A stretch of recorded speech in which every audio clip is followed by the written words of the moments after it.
Hi and welcome to BWTM TV. I'm your host Ingram Jones, and on tonight's show, Tyson Fury returns.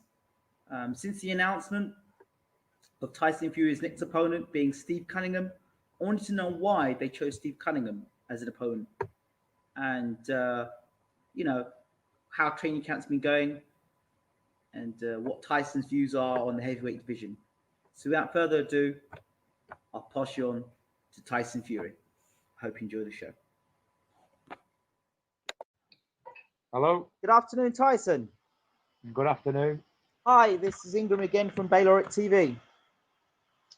Yep, I gathered that. Your name's come up on the screen. Well, it's great to hear from you again. Thank you for doing the interview. Wanted to know how things have been going in terms of training camp. Things have been going really well. I've gained my fitness back and I've dropped weight really fast. We're 3 weeks in and already nearly there, really. I'm about 75% at the moment. Okay, so the opponent's been announced, Steve Cunningham. Yeah. Any reason why you took Cunningham as an opponent? Because there was nobody else to take. Mm-hmm. And, the Americans think Steve Cunningham's the best man they've got. So we'll take him on. Okay, and how are you preparing to fight somebody who's significantly smaller than you, but maybe quicker than you as well, as he's coming up from a cruiserweight? Yeah, it's going to be an hard fight. I'm anticipating a good 12 rounds of boxing. And I know he's going to come and move. He's not going to come and trade punches because it's obvious. So he's going to be looking to stick and move and use angles against me. But I'm just going to try and keep him long and box him off. Okay, in terms of your sparring, have you brought anything particular? Because obviously it's going to be something a lot quicker. We've got Hughie Fury. He's the world junior champion. He's similar to Cunningham, but he's taller. And obviously we need somebody else for sparring as well. We thought of Malik Scott, Eddie Chambers. Who is there really like Cunningham? Because I don't really know many people who's like Cunningham, to be honest. There is one man I can mention to you that I think might be of good sparring. A gentleman called Chris Keane. Cruiserweight. Hard hitting, hard punching, very fast moving, moves like David Haye. Yeah, where's he from? He's from the UK. He just finished, just knocked out Shane McFielding, second round. Oh, right. Yeah. I've read that somewhere. Yes. Well, if you've got his details, would like to have him, see if he'd come over for some sparring. I'm sure he'd be more than willing to come over. I spoke to his trainer up to a couple of days ago. I've got a good relationship with him. Yeah, is he tall, is he? He's 6'2". It's about the same height as Cunningham. Yeah, that he should be good sparring. And how many fights has he had? I think he's about 8 to 10 fights. He's, as an amateur, he knocked out all 6 of his opponents going to the ABA finals. The only person to equal that at heavyweight was Frank Bruno. So now he's campaigning at light heavy or cruiserweight. So he does pack a bit of a punch. Yeah, it sounds good. And I've watched him spar close with Derek Chisora. So he stood in the pocket with Chisora. So I know you say Chisora doesn't punch that hard, but to stand in the pocket with somebody like that and actually stand toe to toe, I'm sure that would be good sparring for you as well. Yeah, he sounds like good sparring. If we could get his details, and that will definitely get him over for some sparring. No problems. I'll get that sorted for you as soon as possible. So how are you feeling about making your American debut? Yeah, I'm really, really excited about it. Madison Square Garden, New York. It doesn't come any bigger than that, really. It's the mecca of all events. It's been a long time coming. I've been supposed to be making my American debut. I knew better to make a debut against than Steve Cunningham, a former 2-time world champion at cruiserweight, stepping up. It's really all there for me to prove and to show the American people that I'm the real deal. I'm not just a joke. It's a funny thing, Tyson, you say that, because a lot of people now, damned if you do, damned if you don't. If you fight, Cunningham, people will turn around and say to you, oh, well, he's a cruiserweight, coming up to heavyweight, he's too small. People will say that to you. But on the same hand, they're quite happy to see Adamek in the division and doing well in the division. And then Cunningham beats Adamek, but he's big enough to fight Adamek. And Adamek's fought Grant. He's beaten Areola. So it's damned if you do, damned if you don't. Yeah, but you know what it is? It's just jealousy because, up until a couple of weeks ago, about a month ago, actually, I mentioned Fraser Kwando to fight, in this fight, me debut. Yeah. Big guy, big puncher, heavyweight, you know. But he wasn't good enough, apparently, for me to fight. He wasn't good enough to fight Tyson Fury on an NBC in America. But I read now that he might be fighting Vladimir for all the belts. So, unbelievable. He's not good enough to fight me, but he's good enough to challenge for all the belts. So, what's going on? Can you tell me? It's shocking. Shed some light on the matter. Well, when people told me about the fight, I said, well, to be fair, I think that a guy like Klitschko should be fighting maybe possibly yourself. But this guy has been knocked out and beaten by some of the other guys. I mean, he had some good wins under his belt, but there's no way he should be getting in the ring with Klitschko. I heard of good news, good source, that the heavyweights from the 90s, you can't fight them today because there's no market for them. These guys like Shannon Briggs, Frezzo Quando, Asim Rahman, all them guys from the 90s, we can't fight them because there's no market. Nobody wants to see them. Then again, Klitschko can fight them, so good luck to him. Klitschko's got a monopoly. He does what he wants to do when he wants to do it, how he wants to do it. Let me tell you, I've been calling Klitschko out for 2 years. He promised me a fight after I beat Derek Chisora. He said the winner can fight me. And he hasn't fought me, has he? So, he's obviously playing little games, isn't he? So let him carry on. I'm not bothered anyway. There's other rumours, you heard about it, that Byron Jennings may be fighting him on April 6th. Again, another unknown quantity. What can you say? Let him fight. That's it, innit? Obviously, they don't want to fight me, so fuck them. I'm not interested. So, I mean, okay. So you get Cunningham is a dangerous fight still because it's the heavyweight division.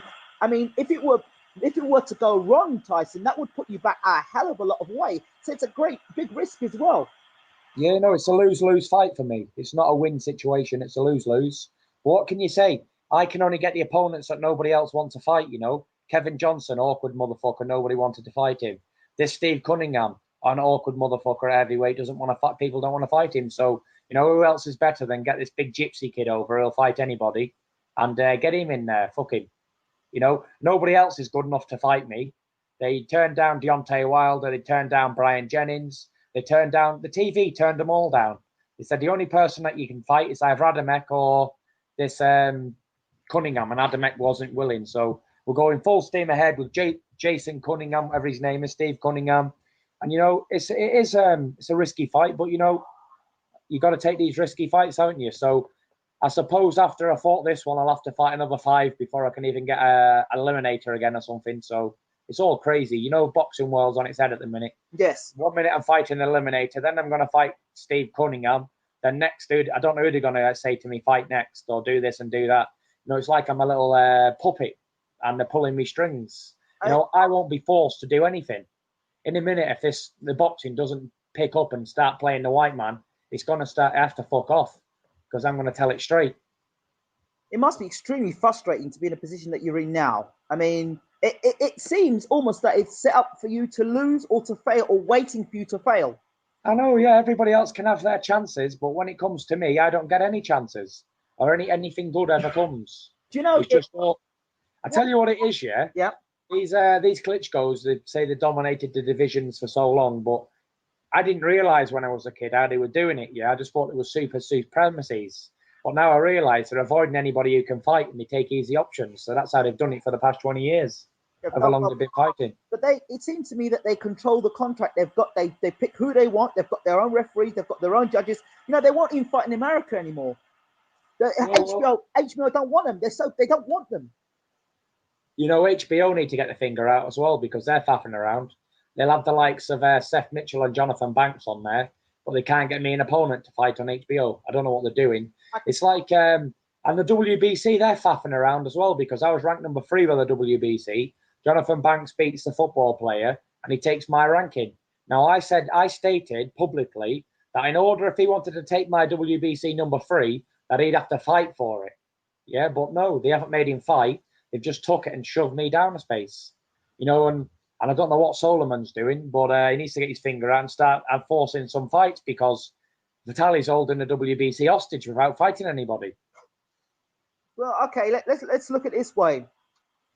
Let's say you do get through Cunningham, right? You get past Cunningham. It's impressive, I guess, and Banks gets through Seth Mitchell, then I guess the only other guy out there would be Jonathan Banks. But then, why would you want to take on Jonathan Banks? Although people would say, well, he's the man that beat Seth Mitchell. Yeah, but then again, if I beat Banks, then where am I? Then I've got to fight Ariola and Stiver. Oh, depending on who wins out of those two guys. You know what it is? It's one of these things, isn't it? It's annoying. It's a waiting game, and it is annoying. I feel like ripping someone's face off. I can imagine you must be completely pissed off at the moment. I mean, you think about it this way: Adamek beat Ariola. But Cunningham has beat Adamek. You look at that. So you beat Cunningham, the man that beats Adamek, the man that's beaten Ariola. Well, you should be getting a shot at the title straight up. You know what it is though? These titles, they can all fuck off. I'm just going to make my own title and fight for that. So why are you going to fight Povetkin? I know it sounds ridiculous. Fight Povetkin. Povetkin's been offered to fight 5 times. Povetkin won't fight me. You know, Tyson, an idea would be, and I don't know if you could do this, is to actually go to the table with these guys and record these guys. Record these cowards. Record them when you're actually saying, look, let's get the fight on. So you can get it. And I've offered to fight Alexander Povetkin numerous times. And all you can get out of them is Alexander's not ready, or Alexander's fighting Klitschko, or Alexander, I don't know, needs a good fucking shot of adrenaline in his heart. I don't know what the problem is with them, but it seems to be that after Cunningham, where is it to go then? Have I hit a block end or what? Because who are they going to say? If none of the other heavyweights was good enough to fight me, then how are they going to be good enough if I beat Cunningham? You know what I suspect will happen, Tyson? I suspect will happen, and it's a real shame that they're going to redirect you and try and push you into a David Price fight. Yeah, well, it's not going to happen because I'm number 3. I want a world title fight. I don't want a British title fight. I can understand that totally, but you know they'll try and look at the way they messed about Lennox Lewis for 2 years. When he got knocked out by Oliver McCall, they messed him about. They made him take all these funny fights. They messed him about until he eventually got the world championship back. Yeah, well, I've not even had a sniff of it yet. And I beat people who's been there, been to the top. So it's crazy, isn't it? So I mean, again, dangerously. This fight, motivation. How are you going to motivate yourself for this fight? You know it's a dangerous guy in front of you, but you know you're not hiding to nothing. So how do you motivate yourself in a fight like this? I'll tell you how you motivate yourself, yeah? You just got to see it that it's a living to earn, isn't it, yeah? I've got bills to pay, yeah? I'm only having 3 fights a year, so I've got to do that. Also, it's a massive fight in America because it's on NBC live, and it's getting shipped back to a Channel 5 as well. So it's going on national television, and it's at Madison Square Garden. Even though there's no titles involved, it will be like a world title fight to me because it's at such a historical venue, and I'm hungry, you know, for success. And whoever they put in front of me, I don't care if he's a lightweight, I'm still going to do damage to him. So I hope Cunningham's prepared properly and he doesn't come in and faff around, because it's just going to be a demolition job. So you go out there and you blow, let's say you go out there and you blow Cunningham around in 3 or 4 rounds. I mean, the great thing about that is you're on American TV now. There's no ducking, there's no avoidance, there's no, you know, you're there, you're right in the American, you're right in the heart of America. Exactly. NBC is watched by about 8 to 10 million Americans. So well, there you go. You know, it's national exposure in the United States, and that's where it's about. Heavyweight boxing, forget Europe, forget Great Britain, forget Ireland. It's all about America. Look, if you look at like Amir Khan, Ricky Hatton, they all went over to America to try and conquer America, and they fought on HBO. That's where the money is. That's where the big fights are. That's where it is. So if that's where I've got to go, then that's where I'm headed. Let me ask you another question. Do you think, and this is no slight on Mick Hennessy at all, because I think Mick Hennessy is doing a great job with you. Do you think if you were with somebody like Golden Boy or Top Rank or one of those American companies and you had some sort of partnership with them, that you'd maybe go, you'd get this world title shot already? You know, it's one of them things where you got the big fish promoters and the other fishes, but I don't think it's got nothing to do with the promoters. It's just that, look what Golden Boy's doing with their fighters. They're just getting on big records and they step up and they get knocked out, i.e. Seth Mitchell, i.e. what's going to happen to Deontay Wilder and Brian Jennings. They're all just going to get leveled. But there's no other promoters out there with heavyweights anyway, so it's just a waiting game. I'll get me chance. I will be world champion, but it's whether it's whenever, isn't it? It's just frustrating that everyone else seems to be getting chances and I don't at the world stage. But, you know, if the WBC don't get its finger out, I'm going to move on to the WBO or the IBF because I'm ranked by the WBO and the IBF. So if these don't want to start putting me forward into fights and playing faffy waiting games, then I'll go and fight Elenius in the WBO for a final eliminator, and then I'll be mandatory by the WBO, won't I? So, all right, let me throw another name to you, Manuel Shah. He's been calling everybody out and saying he wants a fight. How would you look at that fight? Well, listen, belt. He said on Twitter the other day that I'd fight Tyson, David Price, or David Haye, or the Klitschko's any day. Yeah. So my Uncle Peter got back onto him and said, "Oh, you'll fight Tyson, will you? Right, we'll have you. Bang. Here's NSC. Contact. We're up for the fight. We want it." He said, "Oh, no, I don't want to fight Tyson. I'll fight Klitschko instead." So he's a prick as well. He's a big mouth idiot who don't want to fight. He's got WBC diamond belt as well. I mean, you can knock him out and get the belt off him. At least it's a belt you've got. It's a lot of the title he's got. So it's a silver intercontinental, silver international. You know, all that belts are all Mickey Mouse jobs. I know. Like the international silvers and all this shit, WBC silver and all that. It's no good. They're all like pretend belts, aren't they? But it's okay. Another name that's been ringing around, and for me, I can't say I don't like David Haye. I do like David Haye, but the problem I've got with him is he's not fighting at all, and he's lost against Klitschko, beats Derek Chisora, and then is in line possibly to fight Vitaly Klitschko. Here's you fighting, and he could leapfrog you to fighting for the world title. That must piss you off. No, you know, he's a big name, isn't he? He's been a former world champion. And obviously, Klitschko sees him as an easier fight than me because I'm in front of him in the ratings. And like you say, I'm active and he's not. So you've got to put your Klitschko thinking mind on, yeah? If you can sell 50,000 tickets and fight Joe Bloggs, no danger, get paid and on to the next one, yeah, you're going to do that. Or you're going to take someone who's 6'9", hungry, ambitious, and's going to come there and take your head off. You're going to fight Joe Bloggs for the 50,000 people attendance and all that. Absolutely. You know? And if you're an old guy, 42, you think you can handle a smaller fella, 6'2" or 3, I think you're going to go for that one as well. So, you know, they're just being sensible, aren't they? They don't want dangerous fights today. I don't blame them, really. Who would? Who wants dangerous fights? How do you think that fight would go if Haye and Klitschko fought? They'll go anyway, really, because Vitaly's on a slide, big style. Yep. And Haye's not big enough. So if Klitschko caught him, then it'd be all over for him. And if Haye caught Klitschko with a good few shots, it'd be all over for him as well. So it is a 50-50 fight, really. Wow. The scope of the heavyweight division, how do you see it is at the moment? From yourself, okay, let's go down. You've got Banks. Where do you rate him? Where do you put him in things? Is he better than Cunningham, or would you say Cunningham was better than him? I think Cunningham was better than him because Banks never won a world title at cruiserweight. He got stopped by Thomas Adamek. Yes. And Thomas Adamek just got beat by Cunningham and never got the decision. So I'd have to say Cunningham's a better man than Banks. Where would you put Bryant Mitchell?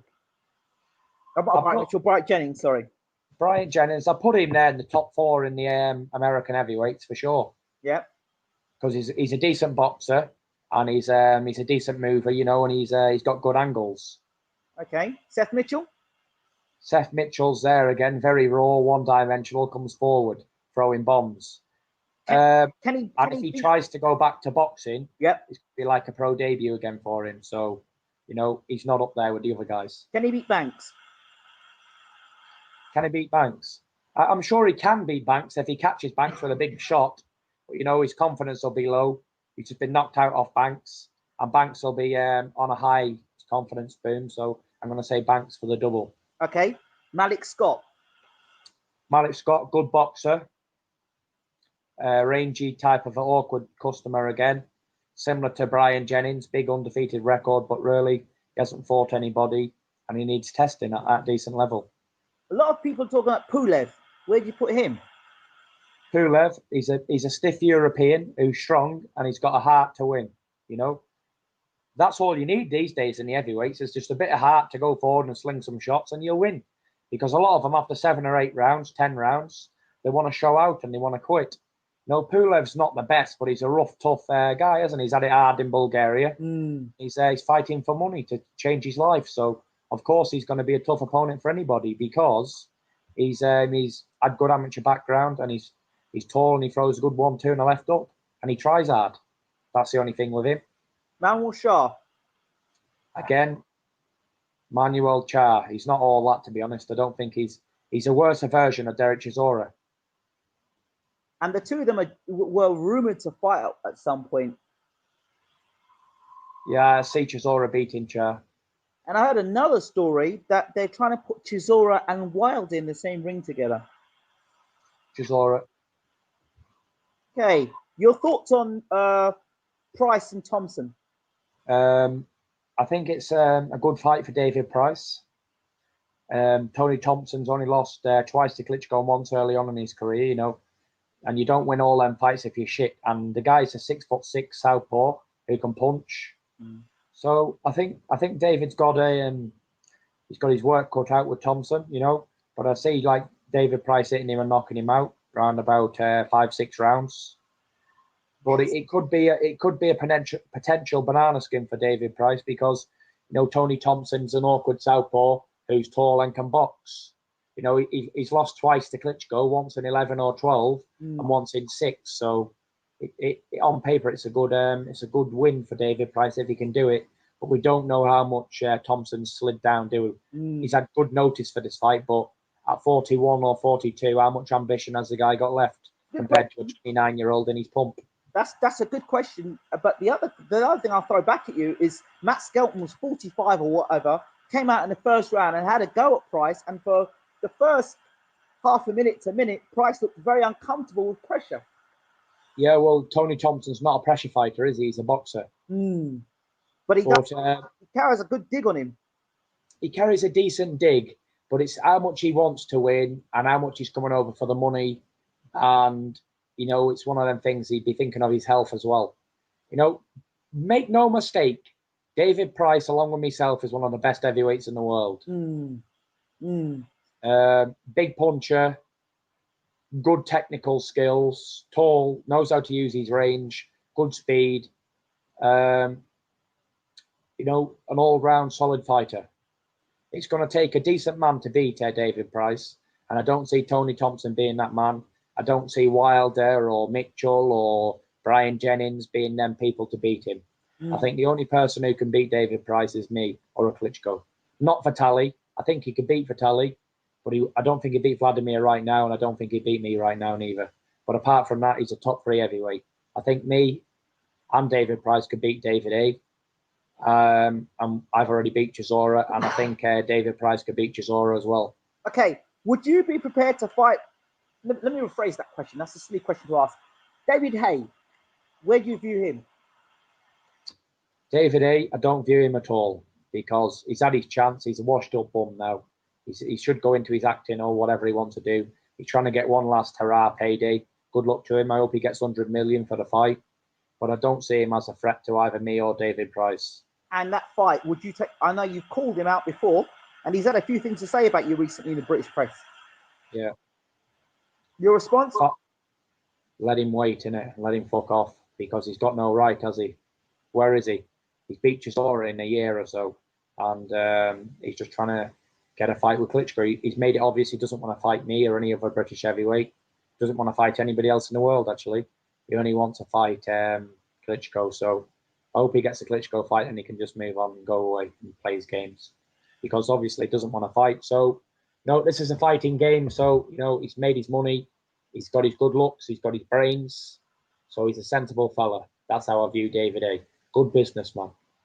So in terms of the lead up to obviously your fight in America, when are you going to shoot off to America? I think we're going to go about March the 15th. Okay. And when you're over there, are you gonna be pushing yourself and selling yourself when you're over there, being on the TV chat networks and stuff like that? Yeah, you know, we've got a good publicity thing going on over there, doing a lot of PR work with the St. Patrick's Day parade and things like that. And we'll be going around a lot of the Irish pubs and bars and restaurants and Jack Dempsey's joint. You know, we'll be doing a lot of marketing out there as well. Excellent. I mean, do you obviously remember when Naz first hit America? Yeah. His face was all on the billboards and everything, and given he was world champion, but his face was all over the place. He was all over the place. I guess that's what Tyson Fury has to do. So he's constantly in the mind of the Klitschkos. You know, I'm not really bothered about the Klitschkos anymore. You know, I used to think the Klitschkos were the guys to beat, but, you know, I'm the man to beat. They want to be bothered about me. I'm not bothered about fighting a Klitschko. Everybody else can huff and rare to get a few quid and get beat by a Klitschko. But when they really come to facts and they grow a pair of bollocks, then they can come and find me wherever I am. And if I'm not busy, then maybe we can do something. But apart from that, not interested. I couldn't give a shit what Vitaly or Vladimir want to do. Not interested. As far as I'm concerned, from now, that fight is out of the question with the Klitschkos. They're not good enough. And not interested in the fight. So you can count me off the list of interested heavyweights to fight Klitschkos because I am not interested. Because I'm sick of playing games. I've had it up to the neck with all the bullshit. And as from now on, I'm not available. So I'm not available to fight a Klitschko anymore. So let's take the Klitschkos out. They retire. They piss off, as they say. They've gone, right? They've left the heavyweight division. That leaves you, David Price, Jennings, and all the young guns. And I'm taking over. How does that make you feel then? You know, it's my time, isn't it? It's my era. Let the Klitschkos go. I don't want to be any part of their bullshit, their nonsense, robotic shit. This is my new era. Let them retire. I don't care if they retire this year or next year. Let them fuck off. I'm not interested. And, you know, I'm going to set my own era. I don't want to be a part of Klitschko's era.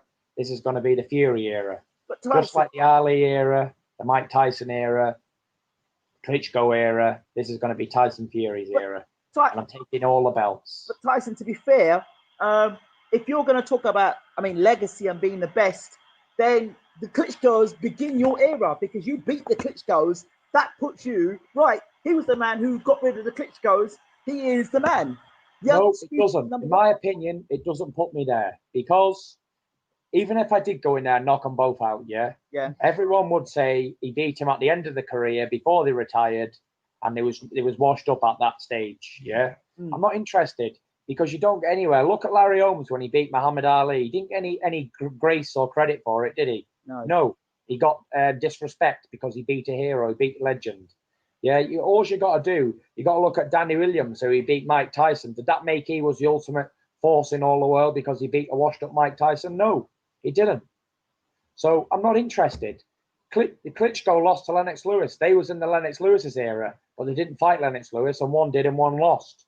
So that era was finished, and a new one began with the Klitschko brothers. They took over, dominated, and their era is nearly finished now. I don't want no part of their era at all. As from now on, they could come and offer me $5 million. I won't be interested in the fight. I'm not interested in being a part of their era at all. I want people to say I lived in the days of Tyson Fury, not the era of a Klitschko. Their days have long finished by this year or next year. So let's carry on. So let's say Tyson Fury, heavyweight champion of the world. What sort of champion can you promise us that you would be? I'm going to be the sort of champion that reigns. Similar to a brown bomber, Joe Louis, taking on all comers, defending all them belts and all them titles, and just going for it. Do you know what it is? What I say, I talk a lot of shit, but I can fight to back it up. And I've had a lot of good trainers around the world. Have influence on me. I've learned a lot of stuff in different countries. I've had hard fights. I've had it all. I'm really getting there seasoned, and I don't care. Maybe it's going to take another 6 or 10 fights before the Klitschkos are gone. But when they go, that's it. I'm going to clear up. Let all these people who's in a rush to go and get their chances and get beat, And I'll still be here. I believe Drake and Lil Wayne sing a song about it. Let everybody have their shots, and I'll be still here in my suntan on my hair long, a little more money than I've already got. So it's one of them. I'll be here in the wings waiting, and I'll get my shot. I know I will. All I've got to do is keep training, keep focused, keep off the drugs and drink, and I'll be okay. Sounds like you're a bit of a hip hop star. Then you like a bit of hip hop. Yeah, I like a bit of hip hop, especially Drake. Well, I'm a big Drake fan. I've got a surprise for you. I've got an interview with quite a big name in hip hop, so I won't reveal who the name is yet. The interview's been done, so in a week or so, I'll send you the show. Good man. Okay, Tyson Fury, thank you so much for doing the interview again. I know you're really busy, hard in training. I wish you all the best against Steve Cunningham. Yeah. And I hope it goes right, because it'd be great to have you at the top and getting that world title. Tyson. Good man. And don't forget to send me them details of Chris Keane. Oh, I'll do that straight away. I'll contact straight away. All right. Cheers. Tyson, thanks a lot. Take care. God bless. Bye-bye. Well, Bye-bye. there you have it from Tyson Fury live at his training camp. I'd like to take this opportunity to thank Peter Fury for making the interview happen. Well, what can you do if you're Tyson Fury? You sign now to fight Steve Cunningham. And he's in a no-win situation. If he knocks Cunningham out, then they'll say, well, he's meant to do it. He's a blown-up cruiserweight. And if he gets knocked out by Cunningham, they'll say, oh, well, you were never that good anyway. So for me, it's a dangerous fight. There have been fighters who've come from the lighter, lower weight divisions and come up and become heavyweight champion of the world. So it's not impossible. Holyfield's done it. David Haye's done it. Roy Jones has won a version of the world title. And so has James Toney. So these are guys that have moved up from lower weight divisions and come up to bigger weight divisions, or to the heavyweight division in particular, and of course a lot of problems. So Tyson Fury, make no mistake about it, is in a genuine fight here, and Steve Cunningham is no bum. He's no bum. Okay, he's a former world champion. He's just, as far as I'm concerned, he beat Adamek convincingly, and Adamek has beaten Areola, who's now fighting Stiverne to fight as a final eliminator for the world title. So Tyson Fury beats Cunningham. Cunningham's the man that's beaten Adamek. Adamek's the man that's beaten Areola. Sounds like a bit of a circus to me. But we'll see. I think it's going to be a genuinely good fight. It's a marketable fight. It's going to open him up to the American audience, which I think Tyson needs to have. Of course, in terms of the Klitschkos, they could say, their argument could be, well, who are you? You've only fought in the UK. We need to know more about you. So now he's fighting in America on a big stage. And as Tyson said, it's a big stage. A lot of people watching. And it's a great opportunity for him to market himself. And I'm sure there'll be a lot of support for Tyson over there. Thanks again, once again, to Tyson Fury, to taking the time out to